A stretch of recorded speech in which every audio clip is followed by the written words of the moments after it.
The Amazing Digital Circus's pilot easily became the most viewed indie animation pilot ever, and the show's popularity isn't dying in the way that some people would expect, with the second episode now having almost 80 million views just a little before 3 weeks after its release. But what is the show's secret to going viral? Why did this happen? Well, the first thing I noticed is that the show is actually really innovative. If you think about it, the setting of the story is a circus, which can give nostalgic vibes with its bright colors and toys laying around everywhere, and it follows the story of Pomni, who just spawned into her new home, but she can't remember anything else other than putting on a weird headset. And here we learn that this is only a digital reality because the digital circus is actually based on 90s video game design. Because if you look at the very intro, you could literally see it transitioning from what seems to be a 90s video game into the animation style that we see mostly. And when we learn that the other characters are also trapped and they're being controlled by an AI who's literally chattering teeth, I don't think we've seen anything like this, which is also as familiar. And the characters who we get to know are all interesting, and we know that they have depth to each of their personalities, and I think that really helps with the show's popularity. And I think what really helps with the show's popularity is the huge amount of behind the scenes information and lore that Gooseworks, the show's creator, shares with the audience. Gooseworks is active on Twitter and Tumblr, and she likes to answer fan questions, and even though sometimes she likes to lie for fun, most of the time it seems that she shares some really interesting fun facts about the characters, which give us more room to dig deeper in their personalities. Because as we know, 2 25-minute long episodes aren't that much that we could learn about all the characters. But with Gooseworks answering questions, she's not only keeping up the hype around the show, but also builds the community around the show with more information. And the same goes for the animators of the show, where we could see that after both episodes, they shared the animation process of each episode. And this way, some of the hardcore audience could actually see how much work they're putting into the creation of the episodes. And after the pilot's success, we could also see how the creators are using the money to invest back into the production of the next episodes, and they probably hired a larger team who could work on the episodes both faster and in better quality. Because we can notice the difference between episode 1 and 2 in terms of the animation quality, where in episode 2 the characters are so much more lifelike. Even in episode 1 I was like, wow, this is realistic, but looking at episode 2, yeah, you could see. And between the pilot and the second episode's release, we saw the creators are still taking care of the community by posting about the characters, and they had pop-up stores in Japan, and they also launched their official merch where they could of course profit on the sales and put that profit back into the show. However, we saw that with the huge success the show had, its hardships as well within its community, where we saw the content farm channels completely twisting the show's purpose and taking some of the characters and plot out of context and creating false images for slightly younger audiences, and it can slightly ruin the look of the show. And some of the designs of the characters are even suggestive, which of course should not be shown in front of kids. That kind of stuff is not for 5-year-olds, and while this is of course concerning, these channels still did bring more traffic to the original episode, so it had a slight good side but still a massive downside. And we saw how Glitch and Gooseworks were careful when they addressed this topic, where they actually had Kane to talk about the content farm channels, and they treated it as a consequence of their actions. So even in a situation like this, they still used a classy way to address the topic. But despite these content farm channels, the show still has its core fan base who seem to really love the characters. And even some of the fans still love Jax, who's literally a menace in the circus. But it shows how the fans can still relate to him somehow, or maybe they have an understanding of his motives, but either way the fans are being loyal to the show. Like maybe you can relate to Jax by his tough guy outward persona, but on the inside we saw with his slight reaction to Kathmo's funeral, he could really be a big softie on the inside. But now that the show's budget is probably so much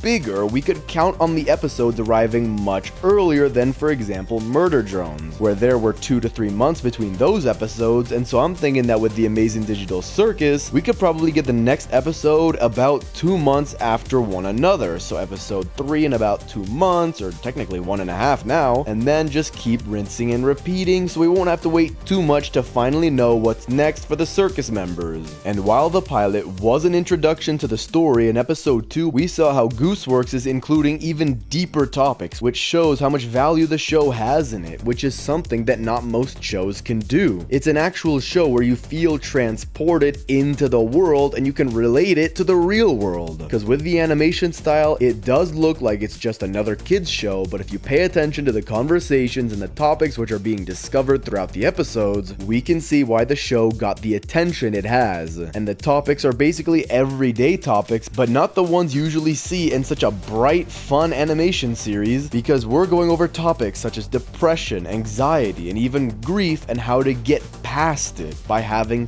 friendships, which was shown at the end of episode 2. And these are things that almost everyone experiences in their own different ways. And I'm not saying that friendships are just a cure to depression and anxiety, or maybe even grief, but it obviously helps, and it helps with Pomni's case. And so you can relate to Pomni, which helps with the relatability of the show, making it just that much more personal, which resonates with so many people. Literally 300 million views on the pilot episode. However, we could see that the show also gives us hope through the characters, and especially Pomni, since we're seeing her whole circus life. And as we saw her in the pilot, where she was absolutely shocked and it seemed like she couldn't process all the things that were happening to her, we saw in episode 2 that she started to notice the real value of having friendships in the circus. So hopefully we will see more on this topic in the later episodes. And next to Pomni, there are also the other characters with their own personalities and their own ways of dealing with their circumstances. And I think that everyone has at least one character that they can relate to in some moments, and I'm sure that the complexity of their characters is also a factor in the show's success. But another aspect is that next to the show dealing with heavier and not so common subjects, it can still be funny. The characters are sometimes placed in such absurd situations where everything seems comical. Just like in episode 2, where we literally saw Gummigoo contemplating his whole life in the backrooms of the Candy Canyon Kingdom, but just a scene later we see Kinger putting a bucket over Ragatha's head so he can hide her hair, which looked like licorice according to Jax. So this way the chocolate fudge monster apparently wouldn't eat her. So you get my point. The show is both serious and funny at the same time. And these are just some of the reasons why the Amazing Digital Circus got so big. Because despite the fact that apparently they were targeting people in their 20s with its heavier topics, we can see that this show doesn't have those boundaries. Even younger kids can watch and still find it entertaining, even if they may not understand fully the topics or underlying things in the show, but maybe they grow to love the characters, or maybe they're watching the show after school or something of that sort. And the older generations can understand what the show really wants to represent, and they can still appreciate the balance between it being deep and lighthearted. So basically, Glitch and Gooseworks managed to create a show that speaks to an immensely big audience, and fans are invested in the show. And as you can see about me, I'm very invested in the show. I've been making so many videos on this show because there's so much to talk about. And all of the fans, including me, are waiting for the new updates and of course new episodes. And so with all of these things and the relatability, the personability, the style, and just everything that comes together, this is why I think the Amazing Digital Circus was so viral. But let me know what you think about it down in the comments. Thanks for watching, subscribe, and click on this video here.